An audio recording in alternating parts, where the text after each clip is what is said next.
Армысыздар, құрметті менің тыңдармандарым. Сырға толы өмір арнасына қош келдіңіздер.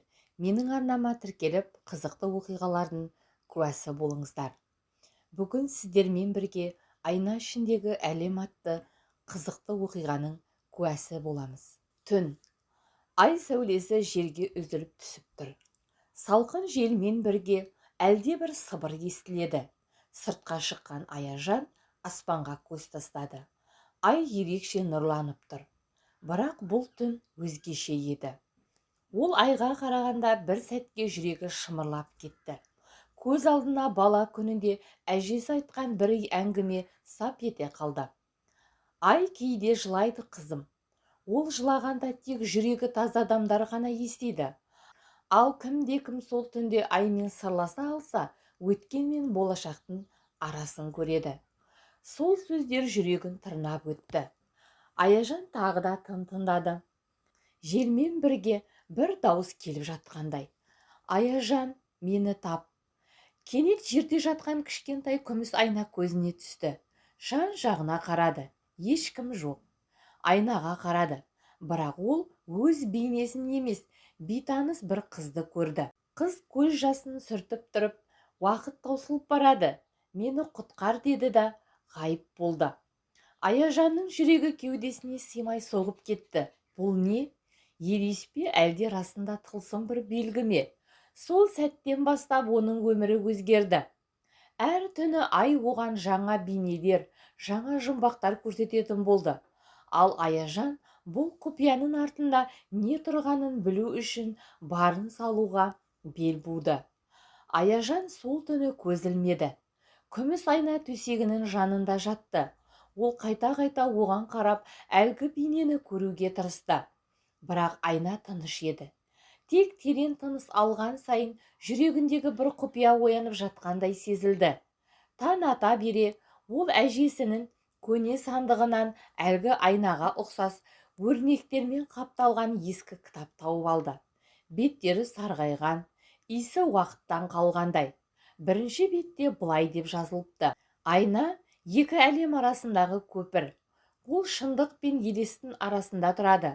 Бірақ есінде болсын, бір кірсең, қайта шығуың сенің жүрегіңнің күшімен ғана болады.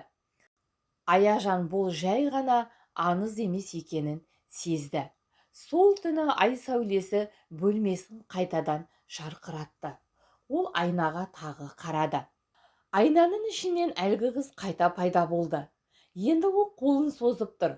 Жанымды тұтқыннан босат, мені таба алсаң, сен де өз шындығыңды табасың. Аяжан қолын созды да айнаның ішіне кіріп кетті.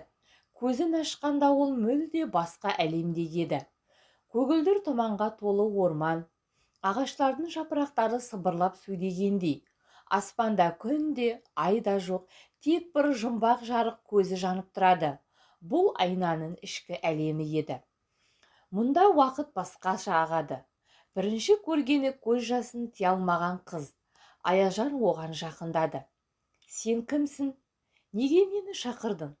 Қыз бұрылып, мен сенімен болуы мүмкін едім. Бірақ мені біреу ұрлап осы әлемге қамап тастады. Сен мені таппасаң, өзіңнің шынайы тағдырыңнан адасып қаласың. Аяжан сілейіп қалды. Бұл не? Өзі ме?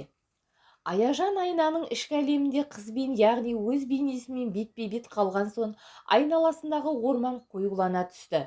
Ағаштар сыбдыр үдетті. Жапырақтардың арасынан қараңғы көріне бастады. Олар қозғалып келе жатыр. Көлеңкелер. Қыз оның екінші бейнесі. Қорқынышпен. Бұл көлеңкелер патшалығы. Олар сенің қорқыныштарыңнан пайда болды. Қашпа. Егер қорықсаң, олар сені жұтып қояды, деді. Аяжан орнында тұрып қалды. Бір көлеңке жақындай түсті. Ол өз әкесінің бейнесін алды. Сен мені тастап кеткенің үшін кінәлісің, деді әлгі бейне. Оның жүрегін қарып өткен сөздермен. Аяжан шегіне берді. Бірақ бір сәтте тоқтап терең тыныс алды. Бұл расында да өз жанын жегідей жеген өкініш еді. Ол көлеңкеге тіге қарап, я, мен әкем кеткенде оны тоқтата алмадым.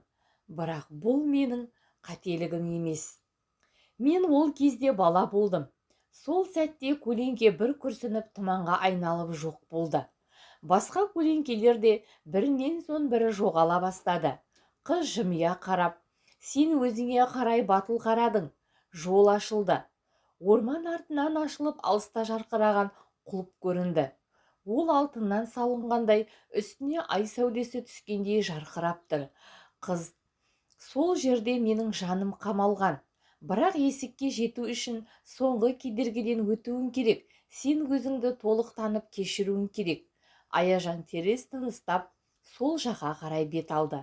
Әр қадам өзімен күрес, әр қадам шындыққа бір табан жақындау. Аяжан құлыпқа қарай жүгіріп келеді. Әрбір қадамы жерді жаңғыртып тұрғандай, айналадағы тұман сейіле бастады. Бірақ ауа ауыр, тыныс алу қиындап барады. Бұл ішкі әлемдегі соңғы шекара. Құлыптың есігіне жеткенде ол алтыннан емес екенін түсінді. Қарапайым емен ағашынан жасалған, бірақ үстінде көне жазу бар. Бұл есікке тек өз шындығын қабылдаған адам ғана кіре алады, деді. Аяжан аң-таң. Ол не істеу керектігін білмейді. Сол сәтте артынан тағы да дауыс естілді. Бұл жолы анасының даусы. Сен ешқашан жетістікке жетпейсің. Сен тым әлсізсің. Бұл сөздер жанын жаралаған, бала күнінен бері көкейінде қатып қалған сенім еді. Көзінен жас ыршып кетті. Бірақ ол енді үнсіз қалмады. Жоқ, мен әлсіз емеспін. Мен өзіме сенем. Мен өз өмірімнің иесімін. Осыны айтқанда құлыптың есігі сықырлап ашыла бастады. Ішке кіргенде ол биік залға тап болды. Ортасында ай сәулесіне шомылған қыз отыр. Бұл оның жоғалған мені. Ішкі сәулесі, оның көзі жасқа толды. Мен сенің жүрегіңде әрдайым болдым. Сен мені көрмей келдің. Өз күшіңе сенбеген сайын мен көмескілендім. Аяжан қызға жақындап қолын созды. Мені кешір. Енді мен сені тастамаймын. Біз біргеміз. Қыз күлімдеп оның қолын ұстады. Сол сәтте жарқ етіп, бәрі айналып тылсым әлем көз алдында еріп кетті. Көзін ашқанда Аяжан өз бөлмесінде төсекте жатқанын көрді. Күміс айна столдың үстінде жатыр. Бірақ енді ол жай айна емес еді. Ішінде ол өзін толық мықты, сенімді күйде көрді.